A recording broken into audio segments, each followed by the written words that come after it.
Video जरा सा भी अच्छा लगेगा तो लाइक और सब्सक्राइब जरूर करके जाना। मूवी के दूसरे पार्ट में हमने देखा था कि सिद्धार्थ के पापा को किताब पढ़ने का ज्यादा ही शौक था और इसी कारण से सिद्धार्थ भी बहुत ज्यादा किताबें पढ़ता था। यही कारण है कि सिद्धार्थ इमोशनलेस है।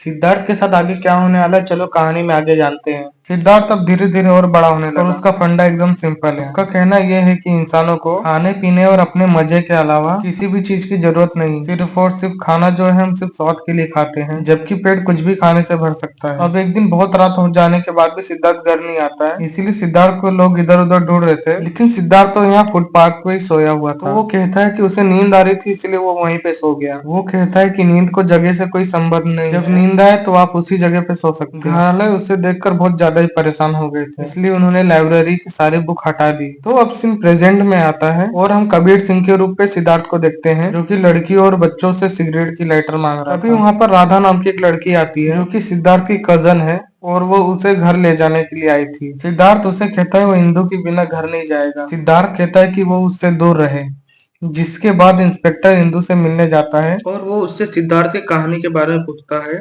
यहाँ पर इंदु बताती है कि इंदु कहती है कि कॉलेज के दिनों में सिद्धार्थ उसे बहुत अजीब लगता था और वो हमेशा उस पर ध्यान देती थी, लेकिन धीरे धीरे उसका सारा ध्यान पढ़ाई पे शिफ्ट हो गया। आगे इंदु कहती है कि सिद्धार्थ का बिहेवियर बाकी लोग से एकदम ही अलग, जो चीज उसे चाहिए रहती है उसे तुरंत ही मिल जाता है। एक दिन उसे करने का मन करता है तो वो कॉलेज की नौकरानी के साथ ही कर बैठता है, लेकिन ये सब इंदु ने देख लिया था। वो यहाँ पर सिद्धार्थ को कहती है कि ये सब गलत है और मैं तुम्हारी प्रिंसिपल से कंप्लेंट करूंगी, लेकिन तभी एक लड़की इंदु को आकर बताती है कि बहन ये तू क्या कर रही है, ये पूरा का पूरा कॉलेज सिद्धार्थ का ही है। आगे चलकर इंदु ने सिद्धार्थ पे ध्यान देना बिल्कुल ही बंद कर दिया था, जिसके बाद सिद्धार्थ कुछ भी करे इंदु को कुछ फर्क नहीं पड़ता है। जिसके बाद हम देखते हैं कि कॉलेज में क्विज कॉन्टेस्ट होता है और पिछले 3 साल से सिद्धार्थी क्विज कॉन्टेस्ट जीत रहा है और सबको लगता है कि इस साल भी कॉन्टेस्ट सिद्धार्थी जीतेगा, लेकिन इस बार ऐसा नहीं हुआ था। इस बार मैच टाई हो गया था 99 मार्क्स पर। इस बार सिद्धार्थ और इंदु टाई हो जाता है, इसलिए ये मैच टाई हो गया था, लेकिन विनर तो चुनना ही था, इसीलिए वो दोनों को एक टॉपिक पे स्पीच देना था और वो टॉपिक लाइफ था,